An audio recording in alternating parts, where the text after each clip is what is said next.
Et bonjour à tous, aujourd'hui on se retrouve pour une vidéo sur l'utilisation de la réciproque du théorème de Pythagore. Alors l'objectif du jour ça va être de montrer qu'un triangle est rectangle, mais avant de poursuivre je vous rappelle que la vidéo vise principalement des élèves de 4e ou de 3e.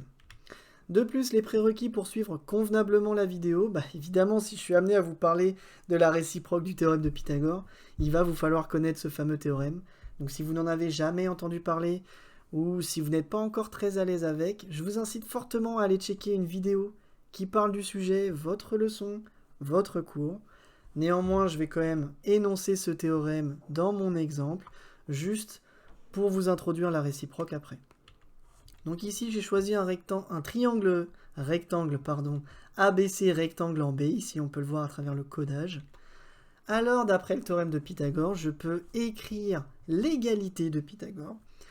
AC au carré est égal à AB au carré plus BC au carré. Autrement dit, la longueur de l'hypoténuse au carré est égale à la somme des longueurs des deux autres petits côtés au carré.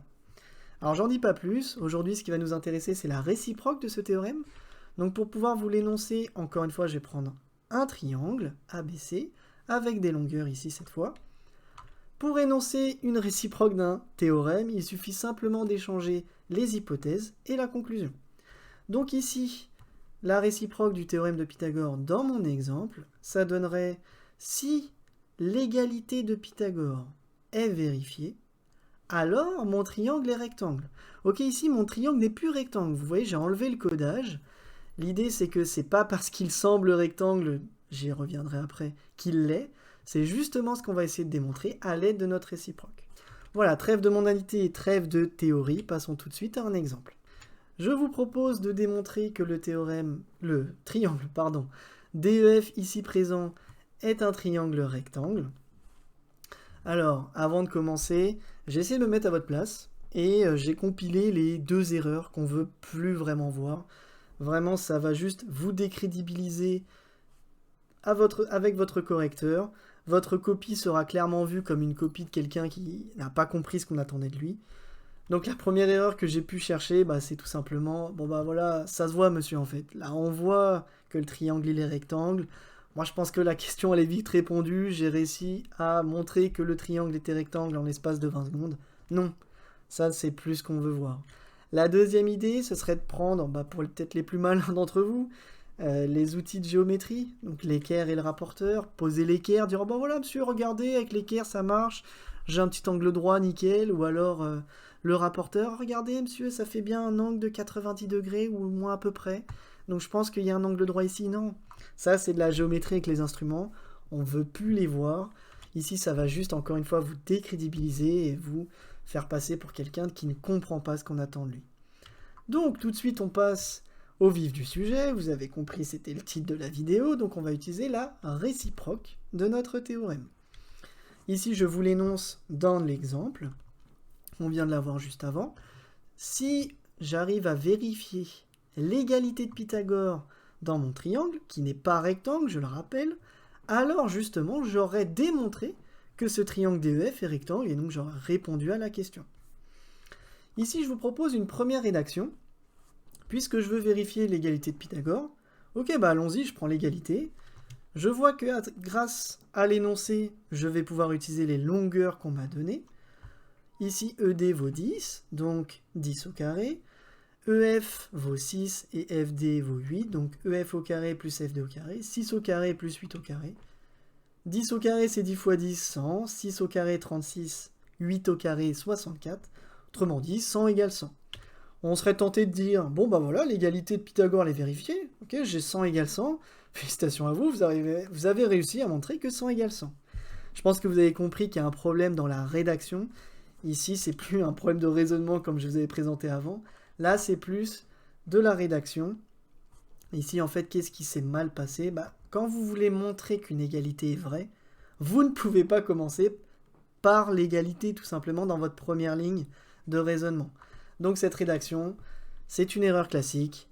Non, on ne veut plus la voir. Je vous en présente une tout de suite qui, elle, fonctionne et qui, elle, utilise l'idée de « on va montrer une égalité ». Pour ça, j'écris d'une part et vous noterez ces mots choisis avec soin. L'idée, c'est de choisir dans un premier temps le membre de gauche, qui correspond à la longueur de l'hypoténuse au carré, qui nous donne ED au carré égale 10 au carré, autrement dit 100, puisque c'est 10 fois 10. Et puis dans un second temps, donc d'autre part, je vais m'intéresser aux membres de droite de mon égalité, donc EF au carré plus FD au carré, c'est-à-dire 6 fois 6 plus 8 fois 8, autrement dit 36 plus 64, et en faisant les calculs, magie, on retombe sur 100. Ici du coup vous avez compris l'idée de la rédaction qui est de calculer d'une part et d'une autre les deux membres de l'égalité de Pythagore. On a calculé et on trouve la même valeur numérique, donc on peut dire que l'égalité est vérifiée. Okay, c'est vraiment important cette idée de calcul en deux temps qui vont nous permettre de vérifier une égalité. Ensuite, on balance l'arme lourde, le bazooka. D'après la réciproque du théorème de Pythagore, bah oui, j'ai vérifié l'hypothèse, donc je peux affirmer la conclusion. Et ici, je suis donc sur une superbe rédaction, une rédaction merveilleuse, absolument splendide. Et donc, j'ai réussi la question. Avant de vous laisser sur la fin de cette vidéo, je vous propose deux petits exercices. Vérifier ou non si les triangles sont rectangles à l'aide de la réciproque. Encore une fois, allez pas me dire, bon bah ils ont l'air rectangles, c'est terminé, salut, fin de la vidéo. Le but, encore une fois, c'est que vous essayez par vous-même de reproduire ce qu'on vient de voir ensemble. Donc la rédaction, les raisonnements, les calculs. Voilà, là je me suis pas trompé dans les calculs, j'ai eu le temps de les faire moi posément, mais ça peut vous arriver de vous tromper. Mais encore une fois, je vous incite fortement à essayer de votre côté. C'est vraiment important pour que vous puissiez assimiler correctement les notions. Donc je vous laisse mettre pause et je vous affiche tout de suite la correction. Alors voilà, pour le premier, je ne vais pas le commenter. C'est exactement la même chose qu'on vient de faire, avec d'autres calculs.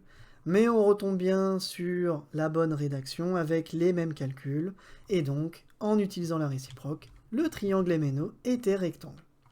Moi, je vais m'intéresser plutôt au deuxième, puisque en faisant les calculs, vous avez dû remarquer que l'égalité était presque vérifiée, mais pas vraiment, parce que l'hypoténuse au carré, vous avez dû trouver 33,9889, et ça n'est pas exactement 34. Donc l'égalité de Pythagore n'est pas vérifiée, autrement dit, le triangle n'est pas rectangle.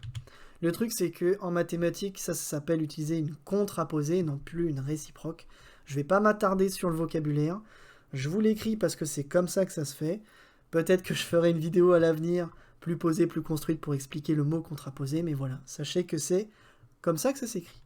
Voilà, c'est tout pour moi et c'est tout pour aujourd'hui. J'espère que cette vidéo vous aura plu, qu'elle aura permis de vous aider à comprendre et peut-être approfondir vos connaissances sur la réciproque du théorème de Pythagore. Et surtout, n'oubliez pas, le plus important dans les maths, ce ne sont pas les résultats, c'est ce que vous en faites.